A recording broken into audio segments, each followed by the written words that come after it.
Bonjour et bienvenue dans ce point bourse du 25 janvier 2024. Alors aujourd'hui, on va parler de la BCE, du CAC 40 de l'indice et puis des shorts qu'on avait analysé et proposé ici il y a quelques jours et qui vont plutôt dans le bon sens. Alors, comme d'habitude, je rappelle que les informations et analyses données sur cette chaîne sont données à titre indicatif et ne peuvent pas être considérées comme un conseil en investissement. L'investissement en bourse est risqué et vous êtes responsable de tous les investissements que vous faites. Alors, le CAC 40 aujourd'hui qui prend 0,1%, on le voit ici, il repasse au-dessus de sa moyenne à 20 jours, c'est plutôt bien. Il arrive au niveau des zéros, c'est une MACD, potentiellement une fin de consolidation. On sait que toute cette semaine, ça va certainement donner le là, à la fois avec les résultats et puis les données économiques notamment. Et surtout le discours de Christine Lagarde, on va attendre la fin. On aura la semaine prochaine la Fed qui aura son discours aussi, c'est le 31 janvier. Donc aujourd'hui on est le 25. Et donc Christine Lagarde, sans surprise, elle maintient des taux à 4,50 sur l'Europe. Ça on le savait déjà, mais c'est surtout l'après. Alors on analysera encore un peu plus en détail le discours prochainement, mais ce qu'elle a dit en substance, c'est pas vraiment intéressant. Il n'y avait rien de neuf, à savoir qu'elle se garde toujours la possibilité de tenter de juguler l'inflation avec les taux, c'est-à-dire de ne pas les descendre trop tôt, même si on espère peut-être au printemps avoir une détente sur les taux au niveau de la BCE. Donc avoir quand même cette fenêtre-là au mois de mars, ce sera compliqué, mais peut-être avant l'été, ce serait bien. Un point aussi sur les chiffres économiques qui sont tombés. Alors il y en a eu pas mal aujourd'hui. On va prendre les plus importants notamment et surtout commande de biens durables aux États-Unis. Ça c'était intéressant parce que on s'attendait à une faible augmentation. On était à 0,5 au mois dernier. On s'attendait un peu moins bien, plutôt vers les 0,2. On a eu 0,6, donc quand même toujours une économie américaine toujours assez forte, et ça se maintient un peu sur tous les chiffres et tous les secteurs. C'est quelque chose d'assez marquant et assez impressionnant par rapport notamment à l'Europe. Donc on a encore cette force au niveau des États-Unis, au niveau du secteur industriel, même s'il est à la peine, il est toujours un peu, il y a des relents toujours un peu mieux qu'espéré. Donc ça, c'est plutôt favorable aussi. Et puis inscription hebdomadaire au chômage. Alors le petit bémol, c'est là, on a quand même plus d'inscriptions. On a 214 000 sur la semaine. Donc ça faisait un moment qu'on n'avait pas ces niveaux-là aux États-Unis. Donc enfin, un marché de l'emploi qui commence à s'essouffler. On a des chiffres positifs, des chiffres négatifs. C'est probablement ce qu'on attendait. On va pas passer de quelque chose de fort et résilient à tout de suite la catastrophe. Donc c'est pour l'instant toujours le soft landing et l'atterrissage plutôt en douceur aux États-Unis.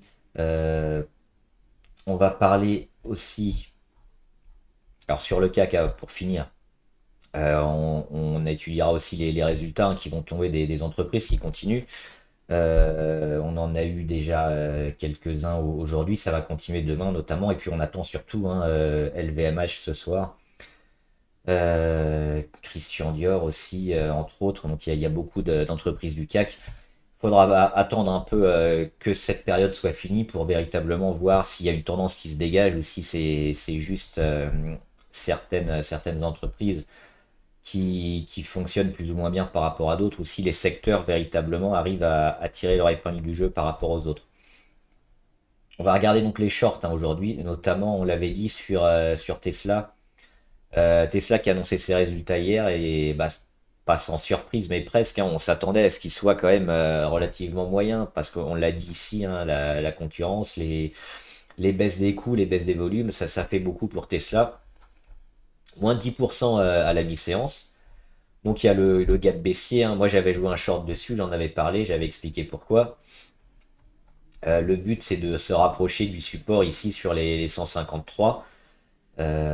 C'est quand même plutôt bien parti. On a fait déjà la moitié du chemin quasiment en une séance. On aura certainement encore une petite zone de travail ici. Et puis on va espérer une deuxième jambe baissière probablement pour aller retrouver le support sur Tesla. On sait que la concurrence chinoise notamment fait beaucoup de mal à l'entreprise américaine. On avait Boeing avec les problèmes qui s'accumulent sur Boeing, hein, les portes, les moteurs, il y a un peu tout qui fout le camp sur l'avion. Bah, on est revenu au niveau de la moyenne à 200 ici, on l'a testé et on est en train d'être en échec encore avec tous les problèmes que ça implique. Les, les avions cloués au sol, les révisions, les réparations, éventuellement des rappels d'avions. Je ne sais pas comment ça se passe concrètement, mais avec ces accidents hein, qui se multiplient, ça va forcément coûter à l'entreprise. Donc le but, toujours, bah, c'est d'aller au moins sur le support à 190 et peut-être en dessous. On l'avait dit ici, hein, le short autour des 214, on est déjà sur les 200. Donc c'est pareil, on a fait pas loin de la moitié du chemin. On va continuer peut-être encore à baisser sur Boeing.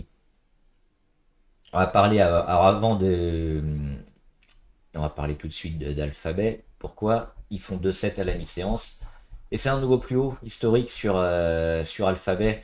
On en parle souvent, hein, que ce soit le cloud ou l'IA, l'intelligence artificielle, tous les gros leaders comme ça sur, sur ce secteur, que ce soit Alphabet. On a également Amazon, très intéressant, ou Microsoft. Hein. C'est les trois titans. C'est probablement une belle année 2024. Alors, on ne sait pas si ça va monter quand même en V, mais il y aura certainement encore un printemps et un été favorable par rapport aux cours qu'on connaît aujourd'hui hein, sur ces secteurs-là.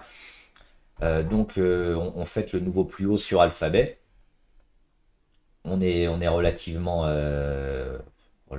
correct encore au niveau du RSI 77. Même si on est haut, on a toujours une petite marge pour surperformer.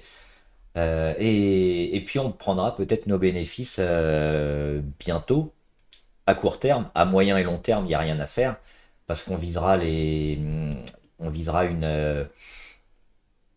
un chiffre, pardon, un cours encore beaucoup plus haut avec tout ce que ça va engendrer, mais en court terme, il y aura besoin forcément de consolider un moment, peut-être sur ces niveaux-là, hein, sur le nouveau record qui a été battu à 151. Mais en attendant, bah, on va aller tenter de mettre un plus haut le plus haut possible. Et puis quand ça commencera à s'essouffler, il faudra se poser la question du retournement court terme et de la consolidation. Mais on n'en est pas encore là. Et enfin, l'action du jour, qu'est-ce que c'est? Alors pour la voir, on va commencer par les matières premières. Et j'en ai parlé récemment, hein, le cuivre. Le cuivre qui va plutôt bien. Alors là, c'est le cours du cuivre. 2021, c'était printemps 2021 plus haut. On retrouve ce plus haut, pareil, printemps 2022, quasiment un an après. Et là, on a une grosse baisse hein, sur le cuivre. Ici, juillet 2022, le début de rebond.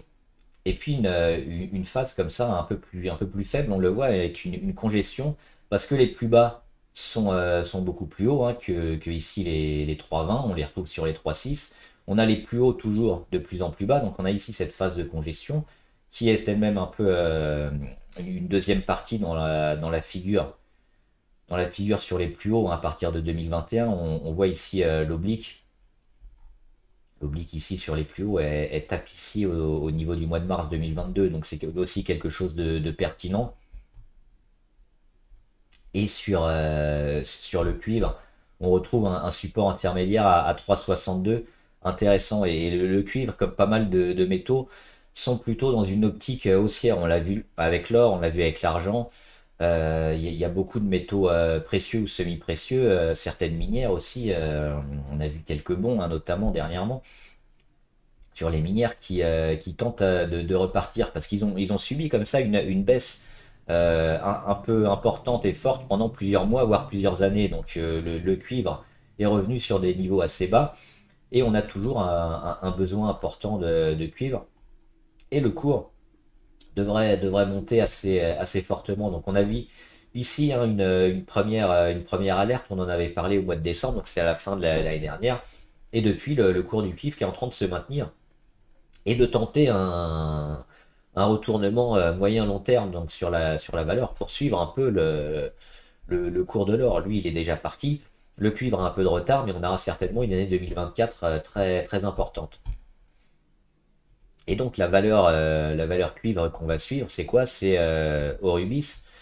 C'est une valeur allemande. C'est le deuxième producteur de cuivre au monde et c'est le premier producteur de cuivre européen. Donc c'est un poids lourd aussi. Alors là, il y a plusieurs cotations, hein. Là, je l'ai pris sur la plateforme Xtra. On a quelques places différentes pour la prendre. L'analyse ne change pas, c'est juste les chiffres, hein, et les valeurs qui changent. Après, les intensités de mouvement sont les mêmes, quelle que soit la place où vous la prenez. Donc là, on a un peu forcément le même graphique sur Euribis que sur le cours du cuivre, avec ses plus hauts, cette phase de congestion et ses plus bas de plus en plus haut, qui nous amène ici à un rebond, hein. C'était le plus bas du mois de septembre 2023. On est revenu frôler. Et là, on est en phase de rebond avec toujours cette congestion ici, hein, qui est en train de se former, où le cours va être de plus en plus congestionné entre les plus hauts de plus en plus bas et puis le support un peu fixe sur les 62 euros environ. Donc moi, ça me semble intéressant d'investir sur Eurobis parce qu'on aura à la fois la valeur qui devrait pouvoir performer et céder avec le cours du cuivre qui devrait tirer les prix vers le haut. Alors le signal, on l'aura où probablement dans quelques jours ou dans quelques semaines, mais là on est sur un point relativement bas qui est intéressant pour investir. Et on aura, je pense, ici, hein, durant le mois de février ou mars, une cassure probable de Rubis, du cuivre aussi, pour aller tester les plus hauts et casser cette congestion. Donc on aura cette confirmation, hein, le jour où on viendra ici, hop, cassé. Alors peut-être un échec ou pas, je sais pas, où on reviendra et on recassera une deuxième fois. Donc par là, je pense, février ou mars, Orubis devrait bien performer. Là, on est sur un support autour des 62 plutôt intéressant. On a les volumes qui sont un peu plus forts dernièrement, ça trompe pas, hein, même s'ils sont pas énormes. Ils sont soutenus un peu quasiment tous les jours, donc ça c'est plutôt très favorable. Et puis on est déjà en territoire négatif, on a eu beaucoup de pression baissière sur les titres. Au niveau de la MACD, on n'est pas loin de l'inversion de tendance aussi. Ça semble être une porte d'entrée plutôt très favorable, hein. Au niveau du RSI, pareil. On était sous les 30 il y a quelques jours, on en ressort assez fortement. On est déjà sur les 42, pas encore en zone acheteuse, mais on n'en est pas loin. On est sur du rebond pour l'instant, pour enchaîner certainement vers une tentative de retournement ces prochains jours. Donc voilà, une action intéressante à prendre peut-être dès maintenant. Moi je me suis placé, hein, sur Eurubis. Dites-moi ce que vous en pensez, puis on en discutera. Bon trade, à plus!